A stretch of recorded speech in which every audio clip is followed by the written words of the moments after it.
Siddaramaiah budget ವಿರುದ್ಧ ಪ್ರಹ್ಲಾದ್ ಜೋಶಿ ಕಿಡಿಕಾರ್ತಾ ಇದ್ದಾರೆ. ಲೆಕ್ಕರಾಮಯ್ಯ ಅಲ್ಲ ಇವರು, ಸಾಲರಾಮಯ್ಯ ಅಂತ ಹೇಳಿ ವಿರೋಚಿತವಾಗಿ ಟೀಕೆ ಮಾಡಿದ್ದಾರೆ. ಸಿಎಂ ಸಿದ್ದರಾಮಯ್ಯ ಅವರು ಬಜೆಟ್ ಅನ್ನು ಮಂಡನೆ ಮಾಡಿದ್ರು. ಆ ಬಜೆಟ್ ವಿರುದ್ಧ ಜೋಶಿ ಕಿಡಿಕಾರ್ತಾ ಇದ್ದಾರೆ.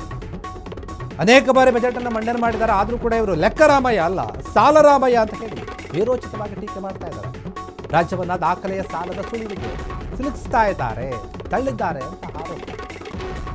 ಸಂಪದ್ಭರಿತವಾಗಿದ್ದಂತಹ ಕರುನಾಡು ಈಗ ಸಾಲ ಆಗ್ತಾ ಇದೆ. 1.32 ಲಕ್ಷ ಕೋಟಿ ಸಾಲದ ಹೊರೆಯನ್ನು ಹೊರಿಸಿದ್ದಾರೆ ಈ ಸಾಲರಾಮಯ್ಯ ಅಂತ. ರಾಜ್ಯದ ಪಾಲಿಗೆ ಗ್ಯಾರಂಟಿ ಶೂಲ, ಸಾಲದ ಶೂಲ ಐತೆ. ಬಜೆಟ್ ಏನು ಕೊಡುತ್ತೆ ಅಂತ ವೋಟ್ ಬ್ಯಾಂಕ್ ಗ್ರಾಮ ಪಂಚಾಯತ್ಗಳಿಗೆ ಮಹಾತ್ಮ ಗಾಂಧಿ ನಾಮಕರಣಕ್ಕ ಏನೇ ಆಗಿದೆ ಅದು ವೋಟ್ ಬ್ಯಾಂಕ್ ಆಗಿ ಮಾಡಿದ್ದಾರೆ. ಕಾಂಗ್ರೆಸ್ ಹೈಕಮಾಂಡ್ ಓಲೈಕೆಗೆ ಈ ರೀತಿಯಾದ ನಿರ್ಧಾರವನ್ನು ತಗೊಂಡಿದ್ದಾರೆ ಅಂತ ಪ್ರಹ್ಲಾದ್ ಜೋಶಿ ಟೀಕೆ ಮಾಡಿದ್ದಾರೆ. ಸಿಎಂ ಸಿದ್ದರಾಮಯ್ಯ ಅವರು ಬಜೆಟ್ ಅನ್ನು ಮಂಡನೆ ಮಾಡಿದ್ರು, ಅದನ್ನು ಸಮರ್ಥನೆ ಕೂಡ ಮಾಡಿಕೊಳ್ತಾರೆ ಕಾಂಗ್ರೆಸ್ನವರು. ಹೀಗಿರುವಾಗ ಇದು ಯಾವ ಲೆಕ್ಕಾಚಾರದಲ್ಲಿ ಇವರು ಹೇಳ್ತಾರೆ ಅಂತ ಗೊತ್ತಾಗ್ತಾ ಇಲ್ಲ. ಅನೇಕ ಬಾರಿ ಬಜೆಟ್ ಅನ್ನು ಮಂಡನೆ ಮಾಡಿದಂತಹ ಸಿಎಂ ಸಿದ್ದರಾಮಯ್ಯ ಅವರು ಲೆಕ್ಕ ರಾಮಯ್ಯ ಅಂತ ಅನಿಸ್ಕೊಂಡಿದ್ರು.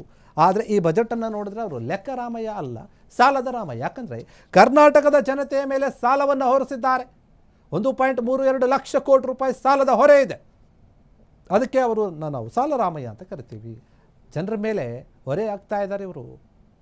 ಗ್ಯಾರಂಟಿ ಯೋಜನೆಗಳಿಗೆ ಹಣವನ್ನು ಯೂಸ್ ಮಾಡಿ ಏನು ಕೂಡ ಹಣ ಇಲ್ಲ ಇವರ ಹತ್ರ. ಇನ್ನು ವೋಟ್ ಬ್ಯಾಂಕ್ ಆಗಿ ರಾಜ್ಯದಲ್ಲಿರುವಂತಹ ಎಲ್ಲ ಗ್ರಾಮ ಪಂಚಾಯಿತಿಗಳಿಗೆ ಹೆಸರನ್ನು ಚೇಂಜ್ ಮಾಡ್ತಾ ಇದ್ದಾರೆ ಮಹಾತ್ಮ ಗಾಂಧೀಜಿ ಅಂತ. ಯಾಕಂದರೆ ಕೇಂದ್ರ ಸರ್ಕಾರ ಏನು ಮನರೇಗಾ ಯೋಜನೆಯ ಹೆಸರನ್ನು ಚೇಂಜ್ ಮಾಡ್ತು, ಅದಕ್ಕೆ ತಿರುಗೇಟು ಕೊಡಬೇಕಾಗಿತ್ತು. ಅದಕ್ಕೋಸ್ಕರ ಈ ನಿರ್ಧಾರ ಆದಂತೆ ಕಾಣ್ತಾ ಇದೆ. ಎಲ್ಲ ಒಂದು ಕಡೆ ಇದು ಸರಿಯಲ್ಲ. ರಾಜ್ಯವನ್ನು ಸಾಲದ ಸುಳಿಗೆ ತಳ್ತಾ ಇದ್ದಾರೆ ಇವರು. ಹಿಂಗೆ ಮುಂದುವರೆದರೆ ರಾಜ್ಯ ಅಧೋಗತಿ ಆಗುತ್ತೆ. ತುಂಬ ದೊಡ್ಡ ಮಟ್ಟದಲ್ಲಿ ಸಂಪದ್ಭರಿತವಾಗಿತ್ತು ನಮ್ಮ ಕರುನಾಡು ಕರ್ನಾಟಕ. ಆದರೆ ಈಗ ಎಲ್ಲವೂ ಕೂಡ ಸಾಲ ಆಗಿದೆ. ಸಾಲದ ಹೊರೆಯನ್ನು ಹೊರಿಸಿದ್ದಾರೆ ಜನರ ತಲೆ ಮೇಲೆ. ಬರೀ ಗ್ಯಾರಂಟಿ ಯೋಜನೆಗಳನ್ನು ನಂಬ್ಕೊಂಡು ಕೂತಿತ್ತು ಈ ಸರ್ಕಾರ. ಅದರಿಂದ ಏನೂ ಕೂಡ ಯೂಸ್ ಇಲ್ಲ, ರಾಜ್ಯದ ಜನತೆಗೆ ಏನು ಯೂಸ್ ಇಲ್ಲ ಅಂತ ಹೇಳಿ ಪ್ರಹ್ಲಾದ್ ಜೋಶಿ ಸಿಎಂ ಸಿದ್ದರಾಮಯ್ಯ ಅವರದ್ದು ಕಿಡಿಕಾರಿದ್ದಾರೆ. ಕ್ಷಣ ಕ್ಷಣದ ಸುದ್ದಿಗಳಿಗಾಗಿ ಫ್ರೀಡಂ ಟಿವಿ ಸಬ್ಸ್ಕ್ರೈಬ್ ಮಾಡಿ, ಲೈಕ್ ಮಾಡಿ ಹಾಗೂ ಫಾಲೋ ಮಾಡಿ. ಹೊಸ ಸುದ್ದಿಗಳ ನೋಟಿಫಿಕೇಶನ್ಗಾಗಿ ಬೆಲ್ ಐಕಾನ್ ಮೇಲೆ ಕ್ಲಿಕ್ ಮಾಡಿ.